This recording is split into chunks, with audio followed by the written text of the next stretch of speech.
जय हिंद दोस्तों, स्वागत है आप सभी का हिंदुस्तान डेली के इस खूबसूरत से प्रोग्राम सवाल और जवाब में। नाज़रीन, आज इस प्रोग्राम में हमने 4 ऐसे गेस्ट को मदऊ किया है जो अपने इलाकों में, पूरे महाराष्ट्र भर में एक सियासी और समाजी शख्सियत रखते हैं।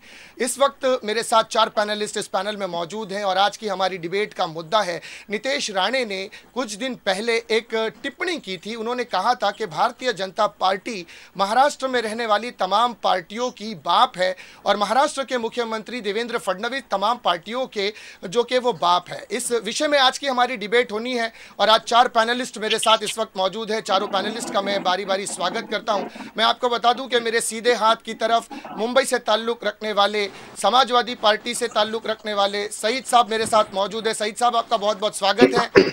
और दूसरे कांग्रेस के हमारे स्पोक पर्सन मुंबई से ताल्लुक रखने वाले अरशद आजमी साहब मेरे साथ इस वक्त मौजूद है। अरशद साहब, आपका भी बहुत बहुत स्वागत। इंडियन यूनियन मुस्लिम लीग महाराष्ट्र के जनरल सेक्रेटरी अब्दुल रहमान सियद साहब मेरे साथ मौजूद हैं। साहब, आपका भी बहुत बहुत स्वागत है। साथ ही साथ हाजी मुखलेस साहब, जो कि महाराष्ट्र की राजनीति का एक बड़ा नाम, अक्सर डिबेट में शरीक होते रहते हैं। हाजी साहब, आपका भी बहुत बहुत स्वागत, जो कि अजीत दादा गुट से ताल्लुक रखते हैं। इससे पहले कि आज हमारी डिबेट शुरू हो, मैं एक वीडियो आपको दिखाना चाहूँगा। मैं चाहूँगा हमारे सभी पैनलिस्ट उस वीडियो को देखें, जो कि हिंदुस्तान डेली के इस प्रोग्राम के कुछ रूल्स हैं, उस रूल्स को हम सबको फॉलो करना है। इस पर लिखा है कि सभी पैनलिस्ट से अनुरोध है कि दिए गए विषय पर ही चर्चा करेंगे। कोई भी पैनलिस्ट दूसरे पैनलिस्ट पर व्यक्तिगत टिप्पणी नहीं करेगा। कोई भी पैनलिस्ट किसी भी जाति, धर्म, समाज पर अभद्र टिप्पणी नहीं करेगा। यदि पैनलिस्ट को अपने विचार व्यक्त करने हैं तो वो अपनी उंगलियों को ऊपर उठाएगा। सभी पैनलिस्ट भाषा की मर्यादा का ख्याल रखेंगे। तो ये थे हमारे कुछ नियम जिस पर हम सभी को फॉलो करना है। अब मैं वो वीडियो आपको दिखाने चला हूं जिस पर नीतीश राणे ने टिप्पणी की थी। पहले वो वीडियो आप देखकर फिर उसके बाद इस पर चर्चा शुरू होगी। कार्यकर्ते म्हणून तुमच्याकडून फक्त साधी अपेक्षा साहेबांची आहे की भारतीय जनता पक्षाच्या कार्यकर्त्यांनी नेहमी एक लक्षात ठेवावं की देशाचा पंतप्रधान हे भारतीय जनता पक्षाचे आहेत, राज्याचे मुख्यमंत्री हे भारतीय जनता पक्षाचे आहेत। म्हणून हे कितीही कोणी इकडे तिकडे नाचले, कोणी इकडे तिकडे अगर ताकद दाखवली, पण शेवटी सगळ्यांचा बाप म्हणून भारतीय जनता पक्षाचाच मुख्यमंत्री बसलाय, हे प्रत्येकाने लक्षात ठेवा। तो नाजरीन, ये आपने देखा कि जिस तरह से नीतीश राणे ने कहा कि कोणी पण इथे तिकडे गेले तर सर्व पक्षांचा बाप जे आहे ते देवेंद्र फडणवीस आहे। सबसे पहले मैं हाजी मुखलेस साहब आपकी तरफ जाना चाहूँगा। जिस तरह से नीतीश राणे ने ये टिप्पणी की है, आप एक पार्टी के प्रवक्ता होते हुए कैसे देखते हैं इस टिप्पणी को? देखिए, ऐसा है कि पार्टी के तो बात नीतीश राणे ने जो कहा है वो बीजेपी के पार्टी से ताल्लुकात रखता है, मेरी पार्टी से नहीं रखता। मैं प्रवक्ता तो बीजेपी। थोड़ा जोर से हाजी साहब, थोड़ा जोर से अपनी बात रखें। मैं आवाज बरोबर मैं आवाज आ रही क्या आप लोग को दोस्तों? जी जी, आ रही। देखिए, वो बीजेपी के एमएलए नीतीश राणे साहब जो भी कहा है, उनका पार्टी अलग है, उनकी सोच अलग है और उन्होंने अपने आकाओं को खुश करने को उन्होंने जो भी बोला है। उनके पिताजी जो नारायण राणे साहब है, उन्होंने भी खंडन किया कि ठीक नहीं है। रही बात महायुति में, हम सरकार में है, अजीत दादा पवार सबकी पार्टी, बीजेपी का प्रवक्ता तो मैं नहीं हूँ। बीजेपी के लोग आज जवाब देते हुए फिर रहा है। नीतीश राणे का सभी लोग जो है इस बयान, इस जो उन्होंने इस तरह की बातें किया है, उसके बारे में बहुत से लोगों ने उनके खिलाफ स्टेटमेंट दिया है, हमारी पार्टी और हमारी सरकार में भी। तो ये नीतीश राणे जो कह रहा है वो अपने मन से, पार्टी उसके समर्थक में हमारे अजीत दादा पवार सबकी पार्टी नहीं है। हमारी पार्टी सेकुलर है और हम जो है ऐसे लोगों का समर्थक हमेशा कभी करेंगे ना करते हैं। और नीतीश राणे जी के बारे में मैं और क्या, आपने भारतीय जनता पार्टी के किसी को भी एक दिन बुलाइए और सामने बिठाइए और उनसे पूछा जाएगा कि भाई ऐसे नेताओं को जो लोग चुन के दिए वो एमएलए बने, फिर मिनिस्टर बने और ऐसा बातें कर रहा है। शपथ जब लिए थे हमारी पार्टी के बोलो, बीजेपी के या शिंदे साहब के ग्रुप के सभी लोगों ने, कि सबके सभी इंसान की मदद करने की बात, क्या सभी धर्म को लेके चलने की, संविधान की के बढ़ के कोई चीज नहीं है। संविधान है, संविधान से ही चलना पड़ेगा ना। तो संविधान के बाहर उन्होंने जो बात किया है हमारे हिसाब से तो वो फिट नहीं बैठता, क्योंकि नारायण राणे साहब भी मुख्यमंत्री थे महाराष्ट्र के, अशोक चौहान भी हुआ करते थे, पृथ्वीराज चौहान, ऐसे बहुत, अभी आपके तो शायद पवार साहब भी थे। तो ये इस तरह की भाषा, इस तरह की चीजें जो है वो कभी किसी ने नहीं बोला है, और लोगों पब्लिक जो है नाराज हो चुकी है, और पब्लिक नाराज अगर होता है तो फिर आने वाले समय में इनको भारी पड़ेगा। मैं समर्थक उनका नहीं करता, मेरी पार्टी नहीं करता है। एक कार्यकर्ता होने के नाते मैं राष्ट्रवादी के महाराष्ट्र के अंदर मैं हमेशा डिबेट वगैरह में रहता हूँ। सिराज भाई आपने बुलाया मुझे, मैं उसके लिए आपका शुक्रिया अदा करता हूँ। आपका हिंदुस्तान डेली को मैं फॉलो करता हूँ, देखते रहता हूँ, मेरे लोग देखते हैं। तो ये चीज़ें जो है ये उनके अंदर ही उनके जवाब जो है खुद ही उनके लोग उनको दे रहा है, उनके लोग ही उनसे पूछ रहा है कि इस तरह की बातें आप कर रहे हो। शिंदे ग्रुप से भी बयान कर रहे हैं, बीजेपी के लोग भी कर रहे हैं, अजीत दादा पवार साहब के लोग ने भी खंडन किया है, और हम भी उनके आपके चैनल के माध्यम से जो है ऐसे भाषा, ऐसे लोगों का हम समर्थक कभी नहीं करते। भले हम महायुति में है, सरकार में है, लेकिन ऐसे लोगों के साथ में, ऐसी सोच के साथ में हम कभी जाना नहीं चाहेंगे। आने वाले कॉरपोरेशन में अगर हमें मौका मिला इसी तरह का बयानबाजी करेंगे तो हम लोग अपना रास्ता भी चुन सकते हैं। मैं आपके चैनल के माध्यम से कहना चाहता हूँ, यही मैं कहूँगा, क्योंकि ऑलरेडी नीतीश राणे हिंदूवादी है, और महाराष्ट्र के अंदर बहुत से संगठन हिंदूवादी के हैं, और महाराष्ट्र के अंदर बीजेपी सबसे बड़ी पार्टी है हिंदूवादी की। पहले उद्धव साहब ठाकरे की हुआ करते थे, लेकिन उनको जब जनता ने ज़्यादा से ज़्यादा सीट चुन के दिया है तो उसके अंदर ये हो गया कि आज बड़ा भाई और छोटा भाई कौन, तो बड़ा भाई बीजेपी के हैं, बीजेपी के लोग हैं, और छोटा भाई उद्धव साहब ठाकरे। तो ये कांग्रेस की तो बात रही है, वो कभी चढ़ता कभी उतरता है, वो जनता तय करेगा आने वाले समय में, उसके बारे में मैं कुछ नहीं कहना चाहूँगा। लेकिन हमारी पार्टी के बारे में मैं ज़रूर कहूँगा कि हम लोग अगर इस तरह की बयानबाजी नीतीश राणे करेगा, हमारे सभी कार्यकर्ता नाराज़ है, हम अलग भी लड़ सकते हैं कॉरपोरेशन के अंदर। और हमारे अध्यक्ष मुंबई शहर के लगभग नवाब मलिक साहब बनने जा रहे हैं, उनके बेटी सना मलिक अनुशक्ति नगर से चुन के आई है। आज मुंबई शहर का सारा कोर कमेटी का जो भी इलेक्शन होगा, जो भी सारे निर्णय लिया जाएगा, नवाब मलिक साहब के, सिद्धार्थ कामले और नरेंद्र राणे, अपना शिवाजी राव गर्ज साहब की तरफ से भी लिया जाएगा, और नलावड़े साहब की तरफ से भी लिया जाएगा। हम काम कर रहे हैं। तो ये मेरा कहना है कि इसका हम खंडन करते हैं। ऐसे लोगों के साथ में आने वाले समय में हम काम करने को भी तैयार नहीं होंगे। कार्यकर्ता हमारे वरिष्ठों को हमने लेटर दिया है, अजीत दादा पवार को लेटर दिया है कि भाई इस तरह की बयानबाजी करेगा तो ऐसे पार्टी के साथ में बाइकाट करके हमें भले रास्ते में जाना पड़े, जनता के हित के लिए हम जाने को तैयार हैं।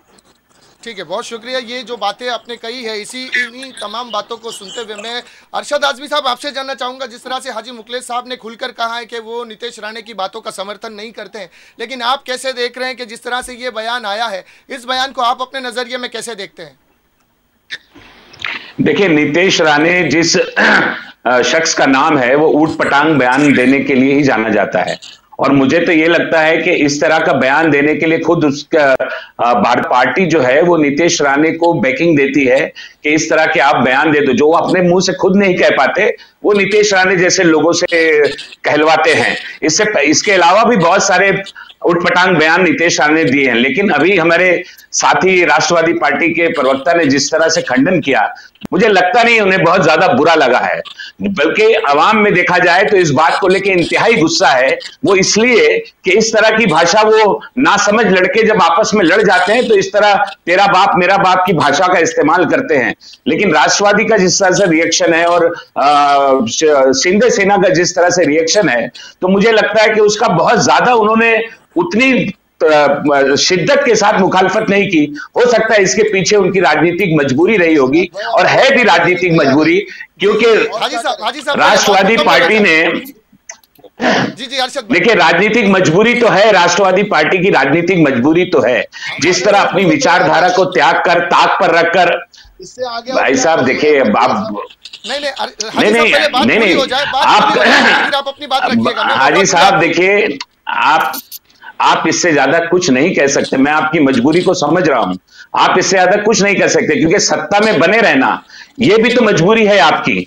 अगर सत्ता में बने रहना मजबूरी इसलिए है कि सारी विचारधाराओं को त्याग पर रखकर जिस तरह आपने भारतीय जनता पार्टी का दामन थामा है, तो ये सब चीजें तो आपको सहनी पड़ेगी। ये सब चीजों को सहने की आदत भी आप लोगों को डाल लेनी चाहिए। इससे पहले नीतीश राणे ने कितने फालतू और कितने उटपटांग बयान दिए, मुझे आज तक राष्ट्रवादी पार्टी के किसी बड़े नेता का उस पर कोई रिएक्शन दिखाई नहीं दिया।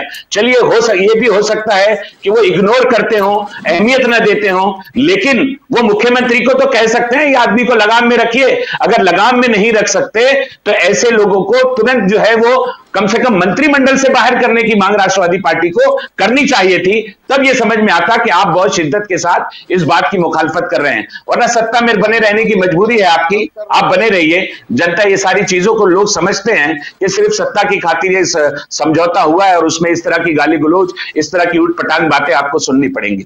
जी हाजी साहब कह रहे थे, आप कहिए। देखिए प्यारे खान साहब जो है अरशद आजमी जी कह रहे थे, अरशद आजमी जी। जी कहिए कहिए हाजी साहब कहिए। आपकी सारे लोगों ने खंडन किया। आप चैनल में देखिए ना, कौन नहीं किया है, कौन समर्थक दे रहा है। राष्ट्रवादी के बड़े लीडर हमारे जो माइनॉरिटी कमिश्नर उन्होंने भी किया है, जो बाबा ताजुद्दीन के ट्रस्टी है प्यारे खान साहब ने भी किया है, और बहुत से लोगों ने खंडन किया भाई। उसके बाद में आपने सलीम सारंग साहब ने किया है। अब ये चुड़खुर जो छोटी छोटी चीजें बातें हैं उसको तो मतलब हर घर पहुंचा तो नहीं सकता ना। राष्ट्रीय मीडिया के अंदर राष्ट्रीय लेवल बड़े लेवल में बातचीत ये सब हो चुका है, और उनके खिलाफ हम लोगों ने लिखित तौर पे दिया है कि भाई इस तरह की बातें अगर किया जाएगा तो वो इसके अंदर हम बर्दाश्त नहीं करेंगे।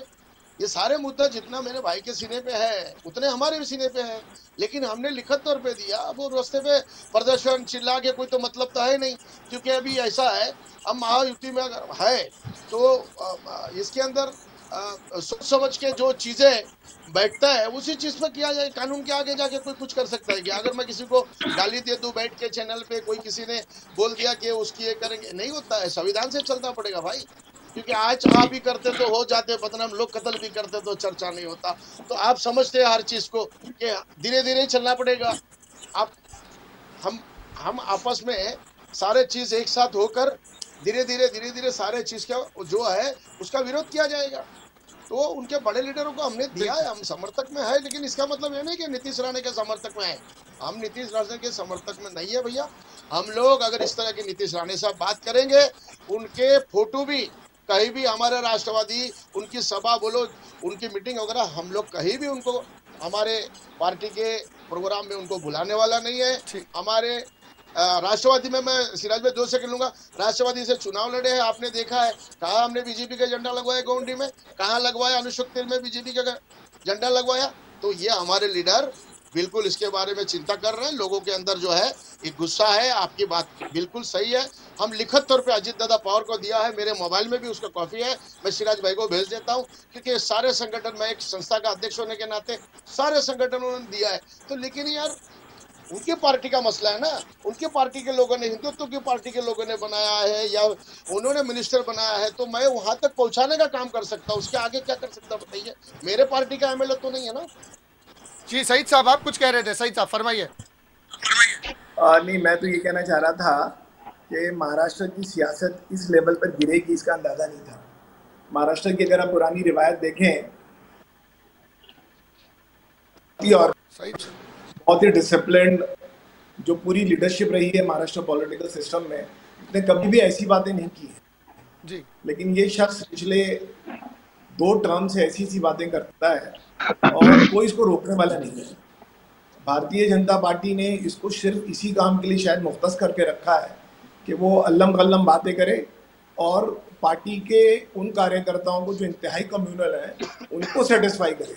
इसका असर दूसरी जगह शायद इतना नहीं होता, लेकिन उनके ही कैडर को सबसे ज़्यादा सेटिस्फाई करना, उनको कम्युनलाइज रखना और उनके पोलराइज करके उनको वोट बैंक की सियासत से जोड़े रखने के लिए नीतीश राणे का इस्तेमाल खुद भारतीय जनता पार्टी कर रही है।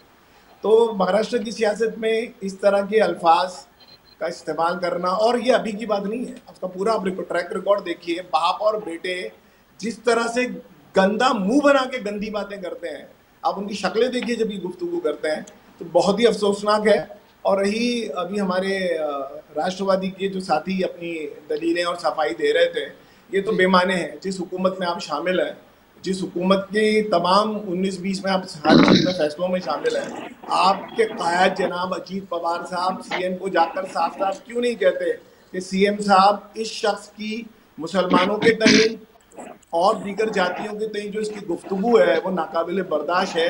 अगर मुस्लिम कम्युनिटी अजीत दादा के साथ खड़ी पहुंची है तो अजीत दादा को चाहिए कि जाके वो सीएम से कहें कि इस तरह की गुफ्तगू नाकाबिले बर्दाश्त है, इस आदमी को ये सब बोलने की इजाजत नहीं दी जानी चाहिए। और बिलखुसूस ये जुमला बाप है, इतनी घटिया बात महाराष्ट्र की सियासत में आज तक नहीं हुई। इख्तलाफात सियासी पार्टियों में बहुत रहे, पवार साहब के इंदिरा गांधी से रहे, विलासराव देशमुख से रहे, बाल ठाकरे के पवार साहब के साथ रहे। बाल ठाकरे खुद इंतहाई कम्युनल अंदाज में पवार साहब करने वाला, एग्रेसिव बात करने वाला, उसने भी कभी घटिया जुमलों से बात पहला बात हो जाए फिर अपनी बात ये ठीक नहीं है और इसकी मजम्मत तो चारों थ्रू हो रही है।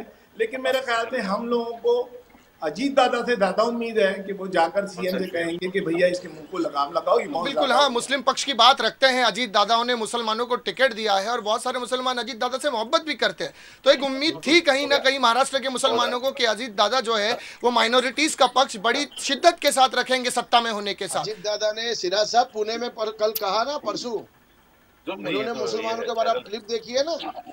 चलिए मैं वापस आ रहा हूँ हाजी साहब, मैं वापस आ रहा हूँ। पहले मैं अब्दुल रहमान साहब से जी, मैं अब्दुल रहमान साहब से पहले एक बार बात कर लूं, फिर मैं वापस आपके पास आऊंगा। जी अब्दुल रहमान भाई क्या कहेंगे आप? हेलो अब्दुल रहमान साहब, हेलो अब्दुल रहमान साहब, आवाज आ रही है शायद? चलिए अरशद भाई आप बताइए क्या कहेंगे, जिस तरह से हाजी साहब कह रहे हैं कि पक्ष रखा है अजीत दादा पवार साहब ने, हो सकता है रखा होगा, लेकिन जिस तरह से नीतीश राणे पिछले मंत्री बनने के पहले भी और मंत्री बनने के बाद भी जिस तरह से वो खास तौर से मुस्लिम समाज को गाली देता है, जिस तरह से वो दूसरे मजहबी जो मामलात हैं जैसे अभी कुर्बानी का मामला था उस पर जिस तरह का उसने पूरे महाराष्ट्र में जिस तरह का माहौल खराब करने की कोशिश की, क्या लगाम लगाई अजीत दादा पवार ने। देखिए बयानबाजी कर देने से सब कुछ हल नहीं हो जाता। आज कितने मुस्लिम उलमाओं का, कितने मुस्लिम लीडरान का वफद दौड़ दौड़कर सीएम के पास, डिप्टी सीएम के पास जा रहा है। एक छोटी सी चीज है, एक लाउड स्पीकर अगर मस्जिद पर लगाना है जिसकी आवाज भी वो कम करने के लिए तैयार बैठे हैं, लेकिन उसकी भी सुनवाई नहीं हो रही। क्या ताकत है अजीत दादा पवार की? सिर्फ अजीत दादा पवार की इतनी ताकत है कि वो फाइनेंस मिनिस्टर है और बजट को कैसे पूरे महाराष्ट्र में वो डिस्ट्रीब्यूट करेंगे। अरे भाई साहब सुन लीजिए ना, सुनिए एक मिनट पहले बोलने दीजिए। अरे भाई हम तो मजबूत लीडर जानते हैं भाई साहब, एक मिनट, हम तो बहुत मजबूत लीडर समझते थे अजीत दादा पवार को। आप ही कह रहे हैं ना कि पूना के अंदर, आप बोल रहे हैं कि पूना के अंदर अभी उन्होंने ये किया। अभी अजीत दादा पवार ने रमजान में कहा था कि कोई हाथ लगाएगा तो देख लेंगे। क्या हो रहा है भाई साहब, क्या हो रहा है महाराष्ट्र के अंदर? देखिए टारगेट का नहीं, अरे भाई हम कहाँ मना कर रहे हैं, बिल्कुल है, डिप्टी सीएम है। हाजी साहब एक मिनट में, कौन है पालक मंत्री बताइए? पालक मंत्री शिंदे साहब है भाई। अरे शिंदे साहब पालक मंत्री होने से क्या होता है? पालक मंत्री शिंदे साहब है, आप अजीत दादा पवार की पार्टी के हैं। सुनिए भाई साहब, आप अजीत दादा पवार पार्टी के हैं, आप ये बोल रहे हैं कि बहुत मजबूत लीडर है। हम भी मान रहे थे बहुत मजबूत लीडर है, हमको भी उम्मीद थी कि नीतीश राणे जैसे लोग अजीत दादा पवार के सत्ता में रहने पर लगाम में रहेंगे, कंट्रोल में रहेंगे। लेकिन जिस तरह वो शख्स दंदनाता फिर रहा है, गालियां दे रहा है लोगों को, जिस तरह समाज को एकदम निचला दिखाने की कोशिश कर रहा है, कौन सी ताकत, कौन सी लगाम लगा दी आपने? कहां आपने कंट्रोल कर लिया उसको? देखिए एक बात सुनिए, बयानबाजी करना अलग बात है और किसी बयान पर अमल करना एक अलग बात है।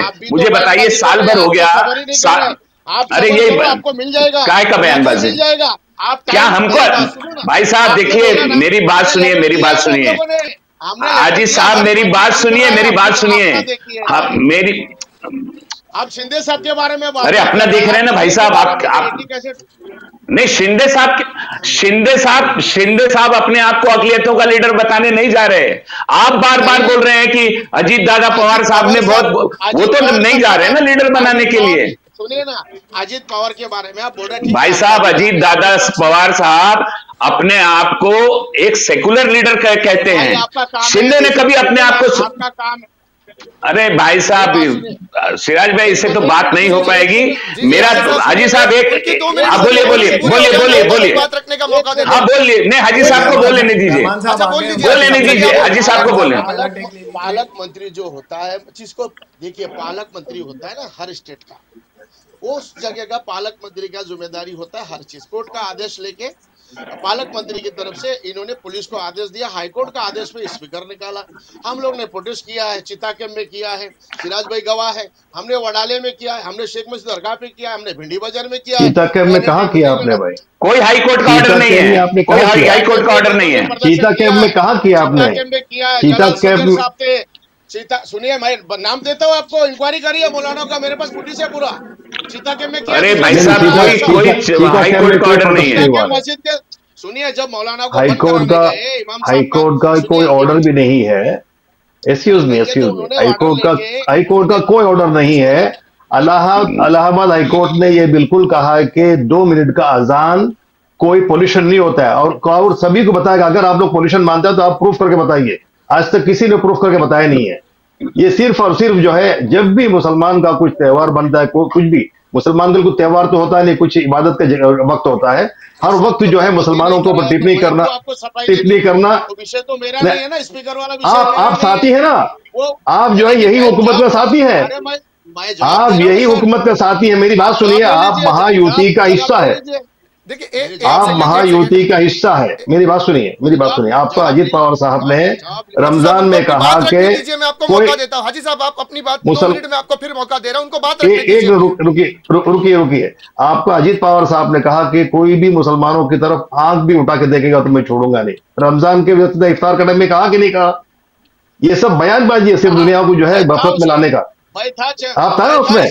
क्या किया जब नीतीश राणे जब हर बार जो है मुसलमानों के खिलाफ टिप्पणी करते हुए फिर रहते, आपने क्या आवाज उठाया? क्या आपने कभी आपने या आपका पार्टी का, लेकिन आप महायुति, राष्ट्रवादी का, आप महायुति का भाई साहब, आप मुझे भाई आप मेरी बात सुनिए, तो निकलिए बाहर आइए। क्यों सत्ता में, क्यों उनके साथ में आप सत्ता में बन के बैठे हैं? आप उनके साथ में सत्ता में बन के क्यों बैठे हैं? आप उनके साथ में एक तरफ सत्ता में बन के बैठे हुए हैं, और आप जो मुसलमानों को घोषणा देते हैं कि आंख उठा के देखो तो हम छोड़ेंगे नहीं। क्यों बैठे हैं? निकलिए। नहीं, बिल्कुल नहीं। विकास के लिए शपथ जब लेते हैं, शपथ जब लेते हैं, जब स्वेरिंग इन सेरेमनी में, मेरी बात सुनिए, स्वेरिंग इन सेरेमनी में हर जान का माल का हिफाजत करने का वादा किया जाता है, शपथ लेते हैं। जी हाजी साहब, एक पैनलिस्ट पहले अपनी बात रख ले, फिर आपको मैं मौका दूं, आप अपना जवाब रखें। ऐसे तो किसी मुझे 1 मिनट का वक्त दीजिए, मुझे 1 मिनट का वक्त दीजिए। ठीक है, 1 मिनट। अब्दुल मेमन भाई, आप अपनी बात रखें पहले, फिर हाजी साहब मैं ये कहना चाहता हूं, आप अपनी बात रख लें। मैं ये कहना चाहता हूं, जब गठबंधन होता है, उस गठबंधन का जो है सबको मान मर्यादा जो उसको लेकर चलना पड़ता है। कुछ प्रोसीजर्स होता है, कुछ वादे होते हैं, वो सब निभाना पड़ता है। आप ये बता दो कि आप सेकुलर है, सेकुलर रहने के बाद आप जो लोगों के साथ में जुड़ा हुआ है टोटली अनसेकुलर लोग है। जब देखो तो मुसलमानों के पीछे टिप्पणी करता है। कोई कहता है कि जब अल्लाह के रसूल के बारे में जो है वो गिरिराज महाराज ने जब बातें किया, नहीं, एक मिनट मुझे दीजिए, इंटरप्ट मत कीजिए। आपका उस वक्त सीएम ने जो है उनको स्टेज पे बैठाकर उन्होंने कहा महाराष्ट्र का हुकूमत जो है देव गुरुओं के हिसाब से चल रहा, और कोई भी हमारे लोगों का अगर उंगली उठाएगा तो हम छोड़ेंगे नहीं। उसके बाद में नीतीश शाह ने शुरू किया, बोले कि मस्जिद में घुस के मारेंगे। अब जो है ये ईद के वक्त पे जो है बोंगे उतारने की बात है कि आपका जो गठबंधन के जो लोग हैं, गठबंधन का एक तरीका होता है। आप भी अगर गठबंधन का कोई भी कुछ भी करेगा तो आप भी उसका जिम्मेदार होता है। अगर आप बिल्कुल अगर आप सेकुलर कहते हैं अपने आप को, निकलिए बाहर, महायुति से बाहर आइए। आप बोलिए अभी आपको जो बोलना है। रखिए बात अपनी, हाजी साहब बोलिए। हमारी पार्टी सेकुलर है और हमारी पार्टी सेकुलर रहेगा, क्योंकि सबसे ज्यादा सदस्य अगर कोई महाराष्ट्र के अंदर बन रहा है तो हमारी पार्टी में बन रहा है, और आप इसके अंदर मीडिया रिपोर्ट ले सकते हैं।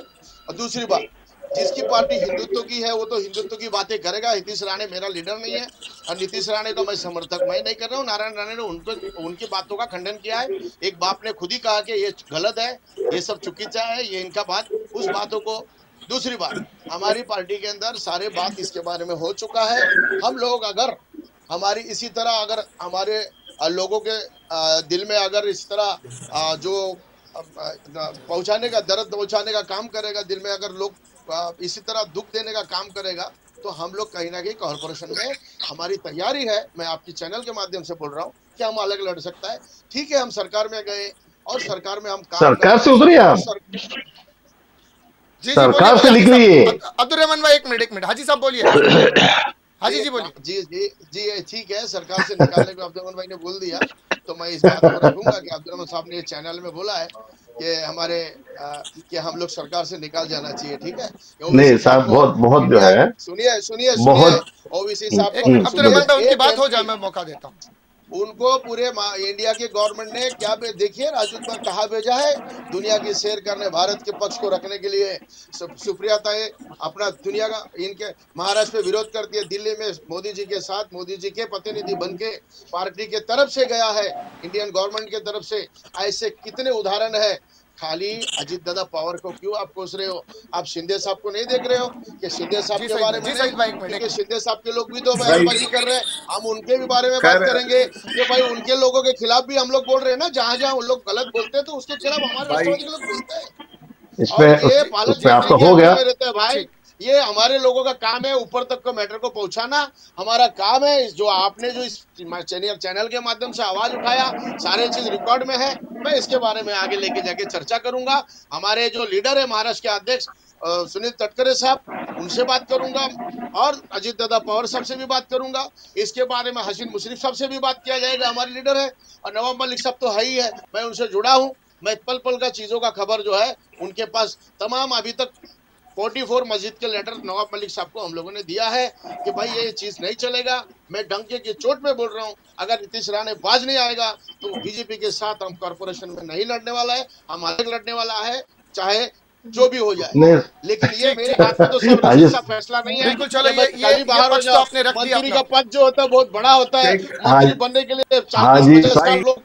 अजीत दादा का विषय है, मेरा विषय नहीं है। मैं कार्यकर्ता हूँ, छोटा भाई। एक मिनट, सईद साहब पहले काम करूंगा। ठीक है सईद भाई अपनी बात रखे, सईद भाई अपनी बात रखे आप। अब्दुल रहमान भाई एक मिनट है, सईद भाई अपनी बात रखे आप। इन्होंने बहुत दिलचस्प बात कही कि लाउड स्पीकर के मसले पर इन्होंने एहतजाज किया। जी साथियों, बीजेपी ने 2 आदमी पूरे महाराष्ट्र में छोड़ रखे हैं, एक बदजबान बदअखलाक नीतीश राणे और उसका बाप, और दूसरा एक आदमी जिसका नाम किरीट सोमैया है, उसके लिए पूरे बंबई में महाराष्ट्र में घूम घूम के फितने फसाद फैलाने का काम उसने कर रखा है। लाउड स्पीकर के मसले पर अबू आसिम आजमी के साथ हम लोग सीएम के पास भी गए, हम लोग कमिश्नर साहब के पास भी गए। ये बात बिल्कुल सही है जो बाकी पैनलिस्ट ने कहा कि कहीं के ऑर्डर में लिखा नहीं है कि भोंगे उतारे जाएं। हिमाचल प्रदेश का और इवन अहमदाबाद जैसी कम्युनल स्टेट के भी कोर्ट ने कहा है कि ये ध्वनि प्रदर्शन नहीं है, यानी ये बात मानी जा रही है। और ये बात कही गई कि एक शख्स निकला है और वो पूरे महाराष्ट्र में जो है वो फितना फसाद फैला रहा है, पोलराइज कर रहा है।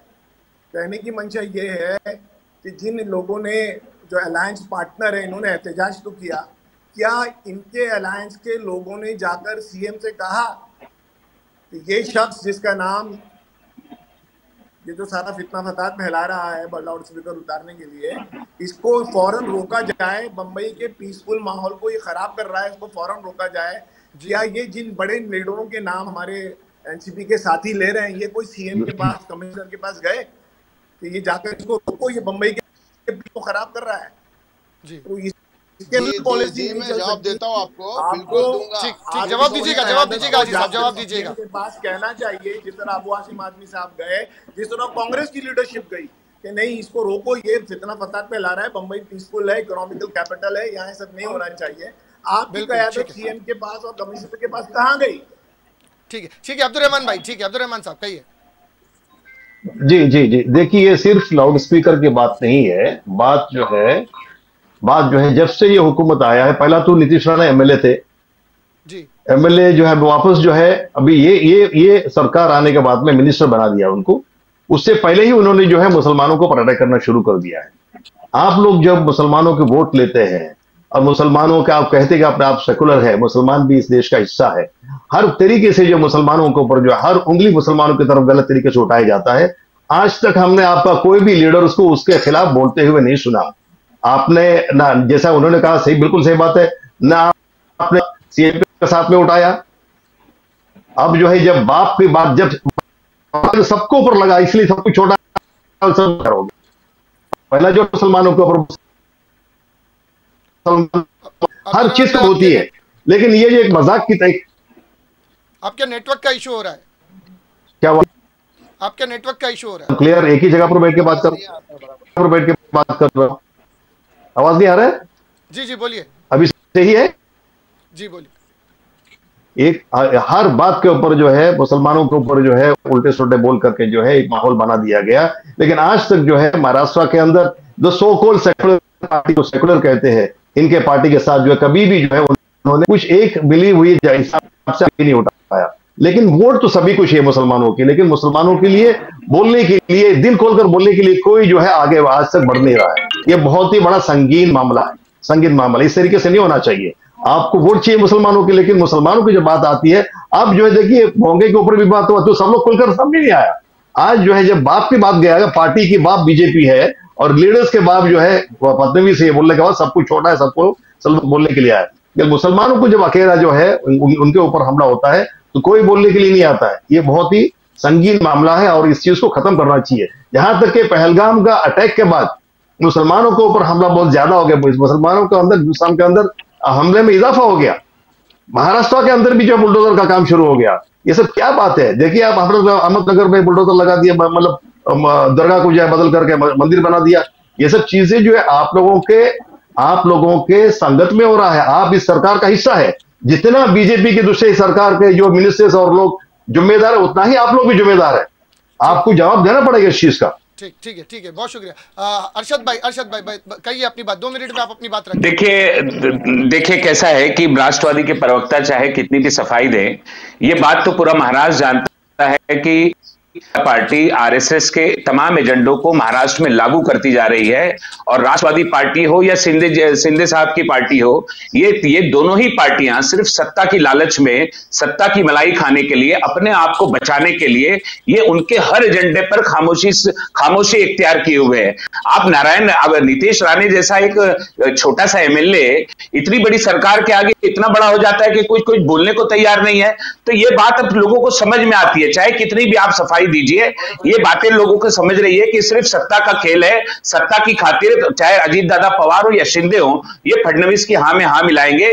इस महाराष्ट्र के दाखिलियत के जितने भी मसाइल हैं उनको हल करने के लिए जनता को ही सड़क पर आना पड़ेगा। और जब तक ये चोरी की सत्ता, ये बात भी देखिए जग जाहिर है कि इलेक्शन कमीशन ने जिस तरह से आंकड़े छुपाए, जिस तरह से वोटर लिस्ट मांगी गई, जिस तरह से मशीनें मांगी गई, उसका इनकार किया। ये बात अब साबित हो चुकी है कि ये चोरी की सत्ता है, ये जनता का दिया हुआ वोट नहीं है। तो जनता में जो आक्रोश है वो पिछले चुनाव को भी लेकर है। और नीतीश राणे जैसे लोग जो फडणवीस सरकार के इशारे पर अकलियतों को गाली देते हैं, उसका भी लेकर लोगों में आक्रोश है। और मुझे यकीन है कि वो आक्रोश अगर हेरा फेरी नहीं हुई, अगर धांधली नहीं हुई, अगर वोटर लिस्ट में गड़बड़ी नहीं की गई, तो आप यकीन रखिए कॉर्पोरेशन के चुनाव में जो पूरे महाराष्ट्र में होने वाले हैं, लोग अपना मत डाल देंगे और लोगों का आक्रोश साफ तौर से दिखाई देगा। जी चलिए, बहुत शुक्रिया। मैं हाजी साहब आप अपनी बात रखें 2 मिनट में। देखिए भाई साहब ने, कांग्रेस के हमारे भाई ने कहा नसीम खान का मुद्दे को क्यों नहीं उठा रहे हैं। जब नसीम खान इतने बड़े लीडर है कांग्रेस के, उनको संभाल नहीं पाए, इन लोगों ने आपस में उनको हरवा दिया। अब वो जड़ तर दूसरे के घर में आईना दिखाना, दूसरे को दिखाना कि भाई तेरा चेहरा गोरा है, मेरा चेहरा गोरा है, अब ये हरवा दिया, ये सब चीजें नहीं है। ये कहां से बात आ गई कि हरवा दिया? आप लोगों ने ये सब्जेक्ट, ये डिबेट का सब्जेक्ट नहीं है। आप लोगों ने लिस्ट में आप लोगों ने कई लोगों को, मुसलमानों की बातें टेलीविजन में अच्छा लगता है, मुसलमान लीडरों को आगे आने दिया ही नहीं है। अगर आपकी पार्टी मुसलमानों को आगे आने देता तो गुलाम नबी आजाद साहब बाहर आ जाइए, आप आ जाइए मुस्लिम लीग में आ जाइए। मैं नहीं, 1 मिनट रुकिए, आ जाइए मुस्लिम लीग में, दावत देता हूँ आपको। आप कैसा बोलते हैं सर? भाई साहब बता रहे सत्य के 2014 में आप लोग सत्य पे नहीं थे क्या? आप लोग एमएलए एमपी नहीं थे, आपके मिनिस्टर नहीं थे क्या? आपकी सरकार में नहीं थे? 19 में उद्धव ठाकरे की सरकार नहीं थी क्या बीजेपी के साथ? यार बातें, यानी धोती ने कहा पैजामे से हम तुम बने एक ही धागे से, कितना धोती खुलता है पीछे से और पैजामा खुलता है आगे से। तो ये हम लोग आपस में मैं तय में लड़ते रहेंगे और उसके अंदर हमारे लीडरों को गिराते रहेंगे के लिए जो पकड़ और बड़ी बड़ी बातें का हमारे कौम को भी सीख लेने, कौम का रहबर बना के उसको चुनो जो हमारी बातें करे। तमाम जितने भी लोगों को चुन के जी हाजी साहब आवाज रुक गई है आपकी। जी अरशद भाई कुछ कह रहे थे। अरशद भाई मैं एक मुस्लिम होने के नाते जब तक नाक पे दम और मेरा साथ चलेगा तब तक नीतीश राणे हो, कोई देश के अंदर सादगी पर क्या भी हो, मैं खंडन करते रहूंगा। पार्टी अपनी जगह है, लेकिन आप जो सफाई से बोल रहे हो कि सत्य की अरे आप कांग्रेस की अगर कार्यकर्ता हो, विजिटिंग कार्ड छपा के घूम रहे हो, तो आप भी अपनी पहचान दे के ही अंदर जाते हो कि मैं पार्टी का रिप्रेजेंटेटिव हूँ, ये मेरा कार्ड है। तो ये क्या गुनाह है क्या? आप लोग क्या कर रहे हो? कोशिश नहीं कर रहे हो पार्टी अपने लोगों को? चलिए आप पर्सनल देखिए, ये बात मेरी नहीं थी, लेकिन मैं यहाँ पर कुछ बोल और क्या बोले जा रहे हैं हाजी साहब? ठीक नहीं नहीं नहीं नहीं आप पार्टी में आ जाओ, बिल्कुल हाजी साहब नहीं, ये बातों के ऊपर बातें निकली है। नहीं, मेरी बात सुनिए। किसी का पर्सनल कौम का बुरा नहीं चाहते हम, हमारे लिए सभी मजहब प्यारा है। एक मिनट अब्दुल रहमान भाई, तो जाहिर बस जी चलिए एक आखिरी मिनट अब्दुल रहमान भाई बोल रही है, एक आखिरी मिनट आपके पास। ये देखिए, जो भी आप बात कर रहे हो जाहिरी तौर पर उसका साबित होना चाहिए। Practically that should be done. Practically आप जो बात करो, बात हो नहीं रहा है। आप अच्छे हैं, उसमें कोई शक नहीं है, लेकिन आप अगर अच्छे हैं तो आपको जो नीति, गवर्नमेंट का जो नीति है, वो नीति अगर गलत है तो उस गवर्नमेंट का आपको सपोर्ट नहीं करना चाहिए। जब सब लोग एक इस तरीके से आएंगे, मुसलमान जो है मुसलमान बिल्कुल, मेरी बात सुनिए, मुझे बात हो जाने दीजिए। मुसलमान आज की तारीख में हर बाशिंदा परेशान, हर शख्स परेशान है, क्योंकि उनको लीडर्स का ऊपर से पूरा भरोसा उठ चुका है। जो भी लीडरशिप है, मैं क्लियर कट बोलना चाहता हूं, जो भी लीडरशिप है उसको से मुसलमानों को उठ चुका है, क्योंकि हर मुसलमानों को हर तरीके से दबाया जाता है। कुछ भी होता है, एक ट्रेंड बन चुका है कि कुछ भी हो तो मुसलमानों को ऊपर टिप्पणी करो, मुसलमानों को आपस में लड़ाओ, और ये चीज सभी को पता है, लेकिन इस चीज का कोई अंत हमें नजर नहीं आता। जब तक आपके माध्यम से मैं मुसलमानों को बताना चाहता हूं, सियासी पर बेदार हो और इन किस्म के लीडर्स को उनके जो है बराबर उनको सबक सिखाओ। चलिए ठीक है। सईद भाई आखिरी 1 मिनट, सईद भाई जल्दी अपनी बात रखिए जी, आखिरी 1 मिनट। देखिए मैं समय बहुत खराब है, लेकिन लड़ने क्यों है आप? नहीं हाजी भाई, आपको आखिरी में एक मौका जरूर दूंगा अपनी बात रखने का। आप 1 मिनट में अपनी बात रखें सईद साहब, जल्दी। देखिए ऐसा है कि जो मुद्दा है नीतीश राणे की बदज़बानी का, बदअखलाकी का, वो बुनियादी मुद्दा है। उसको तो कंसर्न बीजेपी को लेना चाहिए। साथ साथ महाराष्ट्र में इससे पहले नहीं रहा।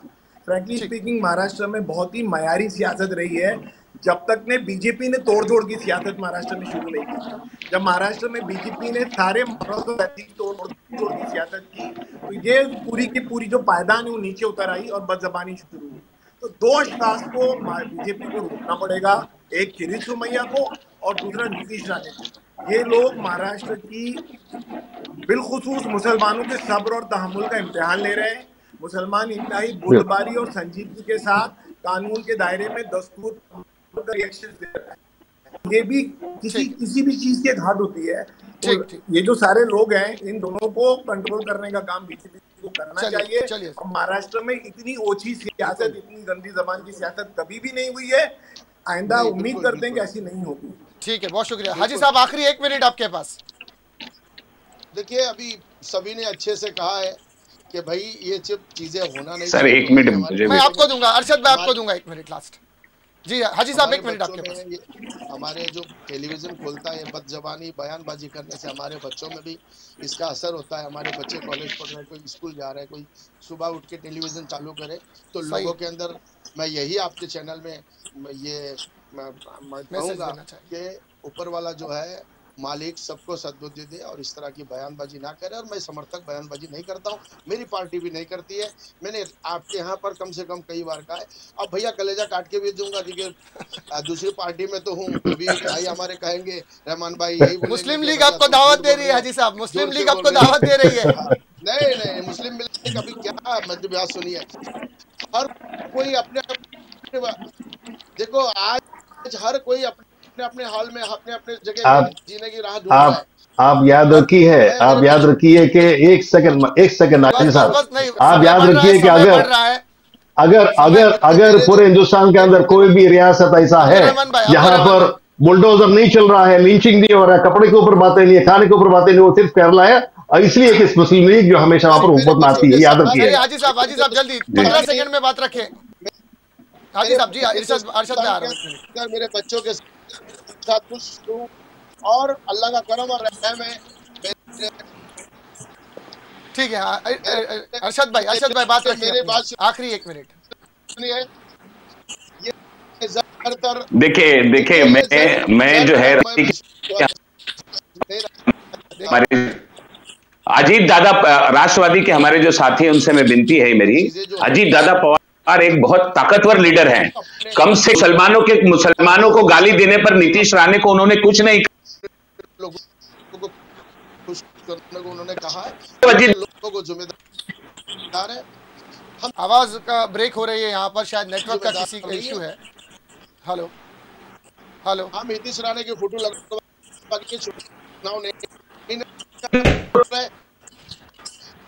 हमारा देखिए सभी के मेरे ख्याल से नेटवर्क का इशू चल रहा है।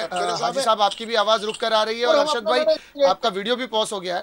चलिए कोई बात नहीं, यहीं पर समय हमारा समाप्ति की ओर चला जा रहा है और बिल्कुल मैं आप सभी पैनलिस्ट का एक बार फिर से स्वागत करूंगा। हमको पार जाना पड़ चले। ठीक है हाजी साहब, चलिए मैं सभी इसी के साथ इस प्रोग्राम को मैं ही समाप्ति की ओर ले जाऊंगा। समय